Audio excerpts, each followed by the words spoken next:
You know I'm Elle Man, and I'm here with Lale Davidson. She's a writer. She teaches writing, and she's into fabulism and magic realism. So that's my first question right off the bat. Sounds very interesting. Can I just hear what that is? And welcome to the show, and then we'll find out who the heck you are. But first, I want to know what fabulism is. Well, thank you. Thank you for having me. And fabulism, there's a lot of different terms for this. So one of them is unrealism. So I think fabulism comes from the word fable. So it tends to be fiction that is not exactly fantasy, but where it doesn't stay in what Western society typically considers real. So a typical example of that would be Amy Bender. You may have heard of her. She wrote The Particular Sadness of Lemon Cake, and I really love her short stories. So, like in that in that novel, there's a young woman who she can intuit where the food comes from. Like whenever she eats it, she immediately sees who baked it or if it was made in a factory or whatever. So that's that kind of thing where it's happening in what we consider to be our world, but weird things are happening. Surrealism, it's related to surrealism. Magic realism is a term that was coined by Gabriel Garcia Marquez, who wrote 100 Years of Solitude. And again, people are say in an ordinary town, somebody gets shot, but when they're shot, the blood comes out and it goes down the street and turns left and up the porch to its mother, to the man's mother. So it's that sort of thing where ordinary reality, where extraordinary things might happen. A little Very different from interesting. fantasy, where it's kind of a closed universe. Dragons are dragons. We expect to be, once we know that we're in the dragon universe, we expect the dragons to be there. In fabulism, it's a little unexpected. I think I've been using surrealism wrong after listening to this. I'm actually gonna have to listen back and memorize this because I think I'm using all the words wrong. But anyway, so thank you for the great explanations. Now, who are you for our listeners and watchers? Well, yes, my name is Lale. Davidson is spelled Lale, which looks like Lale. It's Hmm. Turkish. I'm not Turkish. My parents traveled a lot, and that probably influenced my interest in magic realism, which also tends to be the product of the collision of many cultures. So I've often lived outside of my culture and sort of been able to look at my culture from the outside. Um, so, yes, I've written three novels and a book of short stories. I've written all my life, and I teach at a community college that's part of the SUNY system. So since you write about these things that aren't necessarily real, but what we're finding more and more, especially I think in 2024, it didn't mean to be a rhyme, that a lot of things we thought were fake or surreal or magic are actually real. I think there's going to be even more disclosure and but anyway, my question to you is now you're right about these things that are just otherworldly, Mhm. maybe a little magic or spiritual. What are your spiritual beliefs? Do you believe in other realms, dimensions, gods, deities? Well, I think I find um, I'm not like a Christian or a pagan, or I don't really subscribe to one religion or another. I'm a bit of an eclecticist.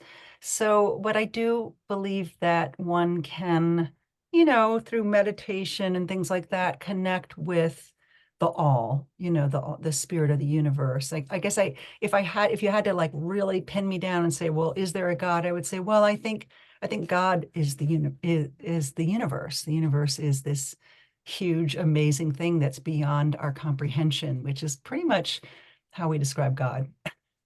But I Yeah, guess it's a little different than the Christian idea where you can pray and God knows, me, Lolly Davidson. I'm not sure the universe right, is really aware of me, but I feel like I can connect to it if I right. Do you cultivate. find, well, I had a very interesting experience. I'll just add this in.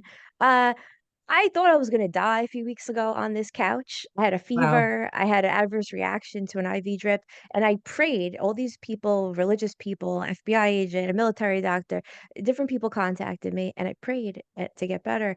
And someone told me to pray to God. Now I'm almost 40, and similar to you, I'm like, I'm not sure. I don't have it all figured out. I will never walk around thinking I got it all figured out. But I prayed, and I felt wind all over my face. It felt like 20 Mm. people or 10 people were going like this to me. So that was one of Wow. the weirdest experiences of my life. It's magic and surreal, but Yeah. yeah, back to you. Yeah, So, well, in my ghost novel, Beyond Sight, the protagonist has these kinds of experiences and she's denying them. So she's her powers are different. She sees what's inside people, sort of their energy levels, and she gets kind of a synesthesia is a term for like when you kind of mix up the senses. So she'll get a visual for the energy that she senses in them, and she's sort of denying that. And part of the plot is her learning to work with that. So, for me, I don't really need in the real world out here, I don't need an answer necessarily. Was that God? Was that Mhm. the energy of the people that you called in to help you? I tend to believe that more than anything, like that I do think we have an impact on each other. And I do think that and I also think that if you get out of your own way, if you get your ego out of your way, your body is very wise. It kind of knows what to do. So to me, I would say, well, you by praying, you kind of got out of your way and your body's natural healing properties took over. Yeah, I have wind read was books involved. about prayer, and one of the things Oh, they interesting. say is Okay. don't pray for something specific, like don't Okay. pray for your fever to go down, pray for Oh, healing, right. and the right thing will happen. That's what I did. Yeah. And I said I actually interviewed a psychic, June Edward, a couple days ago, and I said, I'm considerate. So I said, yeah, if it's meant to be, if I'm meant to be healed, then please, heal me. And I, Right. I said, then I will not doubt the present. So I made all these promises and I had a conversation with God. It was very interesting, but it Yeah. relates to ghosts and other worlds or God or ancestors or who knows. But you, this ghost story is different. Could you tell us about how Yes, this well, story the is plot, different? I'll read you part of the blurb. So, in Right. scenic Saratoga Springs, which is where I live, ghosts of a dark capitalist past awaken and challenge a young woman's powers. So Julie Sykes is a young woman with long repressed supernatural powers, and she's inextricably drawn to the enigmatic Damian Quinn. But when a malignant spirit possesses him, she must unlock her powers to save him.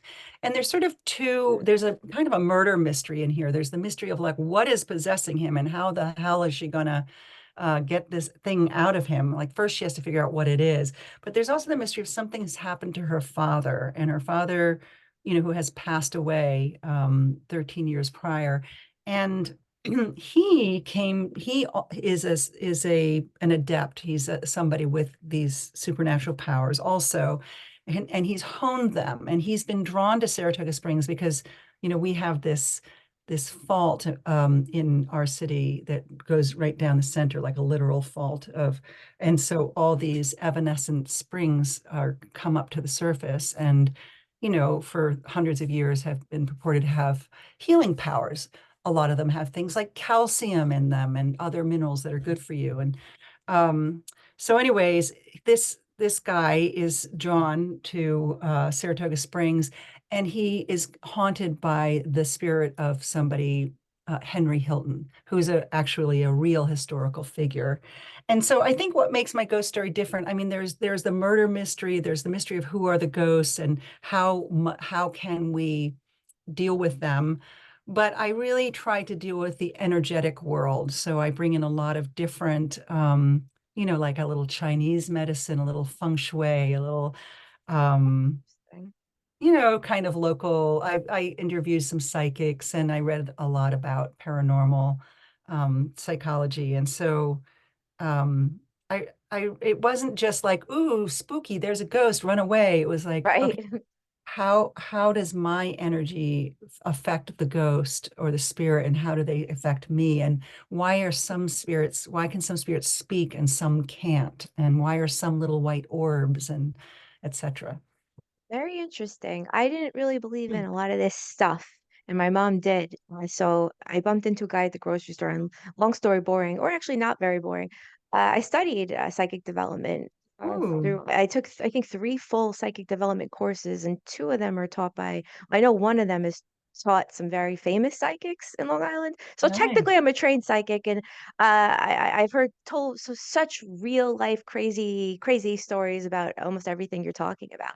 So my Yeah. question to you is, Why would you write about possession, or do you have any experiences with possession or thoughts? Maybe this person's possessed, or was it just an anecdote you made up? Yeah, I mean that, no, I've never experienced that, but I always wanted to believe in ghosts. Like Oh, I'm a skeptic by nature. So, and you know, being an academic, we're very much into seeing the evidence. So, and mm-hmm. I do think that just, you know, one shouldn't just believe whatever you want because that can lead you terribly, terribly astray. But Yeah. that said, of course, there are things beyond our understanding. We're not all knowing, and the universe is huge. And you know, with the psychic, so I've had my own little experiences of, you know, like when my grandmother died, she lived with us, and I was 10, and I really felt I didn't get to say goodbye to her, and I really wanted her to come back. Mm-hmm. She didn't, to my knowledge, but I did have some sort of strange supernatural experiences of, you know, hearing footsteps and things like that. And so for me, the thought of ghosts is kind of a comforting thought. And then I became a fan of ghost stories. Personally, I think the psychic element is just really, really good intuition. You know, you can Mm-hmm. read people, and some people are better at reading people than others. And it's amazing what you can tell from a person from the outside because our brains are very, very smart. Even if you don't think that, even if you didn't maybe get an A in school, nevertheless, our intuition is very, very fast. Mm-hmm. Malcolm Gladwell wrote a wonderful book called Blink about just rapid cognition and how powerful it is. So, you know, I've done also experiments with my students where I had them do a little, you know, have them observe each other before they just in the first class where they observe each other and they just, you know, they just take notes on what is the person wearing and, you know, what kind of shoes do they have? How are they Mm-hmm. sitting? And then I asked them to answer a bunch of questions that there's no way they should be able to know the answer to, like how many Right. siblings does this person have? Are their parents happily married? And I expected the answers to be mostly wrong. And what I found was the opposite. Most of the Mm-hmm. students were getting most of the answers right. And so, Interesting. yeah, so that became actually the proof of just how smart our intuition is if you pay attention to it.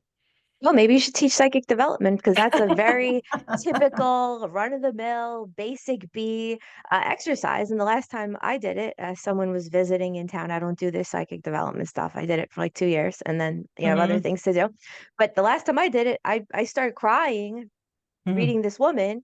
Turns out she lost her son years ago, and there's a deep void every day because you lose a child. Wow. I've never lost a child.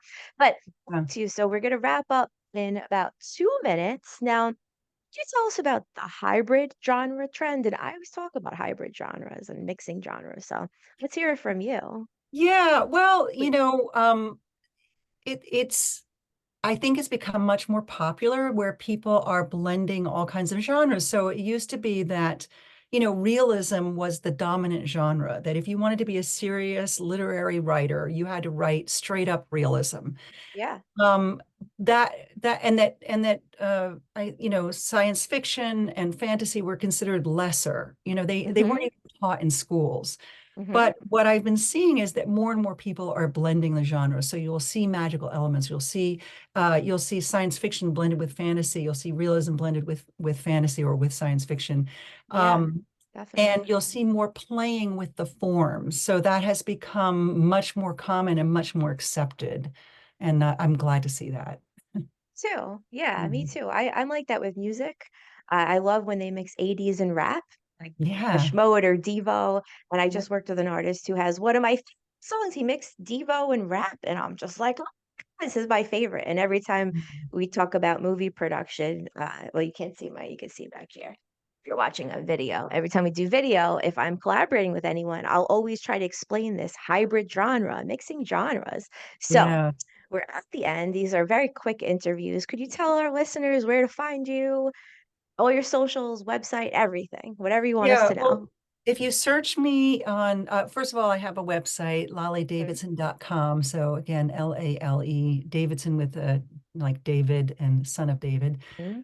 com. But also, if you search me in Barnes and Nobles or any place books are sold, or you can also order books from the bookstore, which is very good for the bookstores. So I'm a little harder to find in Amazon because they keep changing my name to Lake Davidson. What? But so it's a little harder to find me there. But go to Barnes. Lale's much cooler. Yeah. Anyway, yeah, very That's nice it. to meet you. Thank you so much. Instagram or Facebook? Yes, I'm on Instagram. I'm on Facebook also. Yep. Okay, awesome. Thank you very much. This was one of the quickest interviews it felt like ever. Thank you. Well, I guess on that note, back to you, Mark, in the studio. See you later.